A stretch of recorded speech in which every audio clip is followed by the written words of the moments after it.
guys, it's Christina from Redefine Creative, and I am super excited to be back with another design team project for Wild Whisper Designs.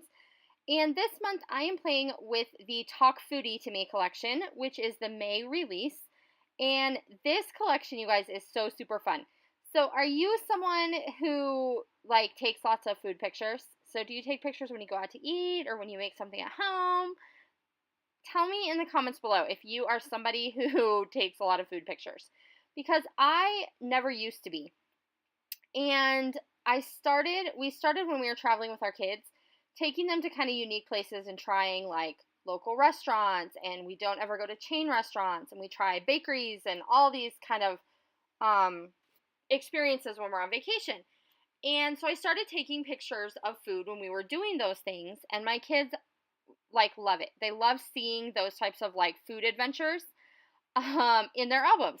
So it has sort of forced me or made me into a food picture taker. So I knew when I saw this particular pattern paper, the pink background with these slices of pizza, that I definitely wanted to use it with this particular photo. And because it's a really kind of bright and bold pattern paper, I thought that it would work really well in a grid. And so I have my photo, and I have two little cards from the cut apart sheet. The one that's black with a piece of pizza, and then the one that's red that say, people who love to eat are always the best people. And so I wanted to use both of those cards, and that's where I kind of started with my grid. And I decided to add that piece of, that strip of black cardstock, because it kind of just helps everything pop up off the page. And then I'm going to go ahead and go back and add a thin border of white cardstock around each of my sections. So I made sure that my pink pattern paper is the same, or basically the same size as the cards. And I am going to trim it just a little bit to make sure they're the same size. And then I'm going to come back in and back them with white cardstock right around the edge, just to kind of help them stand out even more on that black paper. And so when you have some paper like this that's a little bit more busy, using it in small sections is a really great plan. And it also works really well when you combine both black and white. So it stands out a little bit almost too much of a stark contrast with just white. But when you can throw the black elements in there, it seems to work. At least in my opinion, it works a little bit better. So I definitely knew that I had to have some black and some white. And so I'm just going to kind of finish up this part of my grid. So my 4x6 photo is going to go just offset a little bit in the middle. And then on the red side, the slices are, the slices of pattern paper are 4 inches, or just a little more than 4 inches.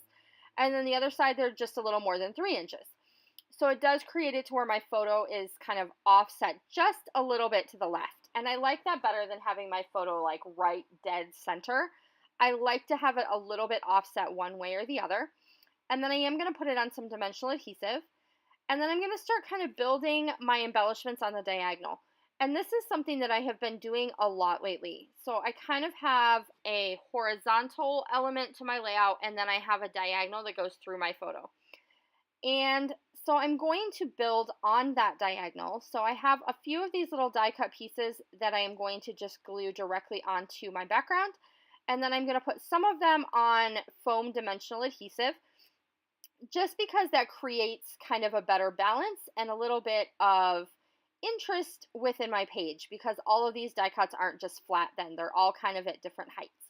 And then I'm going to do that exact same thing to my embellishment cluster up here on the top, kind of left corner of my photo. And I'm just using words from the ephemera pack, like eat local and yum, foodie, hungry, those types of words. And then I'm going to grab a red pen and go kind of around the edge of my entire layout. Just because that white background, I do want to have a lot of white space, but it is kind of stark and makes it look like things might, fall off the page or something. So adding that kind of red detailing definitely helps with that. And then I'm going to go ahead and grab a black pen and just do my journaling. So I am talking about the fact that this particular pizza place is in my own town. And when Sarah, also from the design team, was here at Creativation, she went out to eat at this place with her brother the first time she was here for Creativation, and could not stop telling me how good it was. So then I had to wait an entire year for her to come back so that her and I could go to this particular restaurant together. So that's just kind of what my journaling is talking about, and it was definitely super, super tasty food. I did add a few enamel dots, but that's basically going to do it. So I really let the elements from this collection kind of stand out and play center stage, and I'm super happy with how this kind of modified grid turned out. Definitely click down below and check out the Talk Foodie to Me collection, and I'll see you soon. Bye, guys!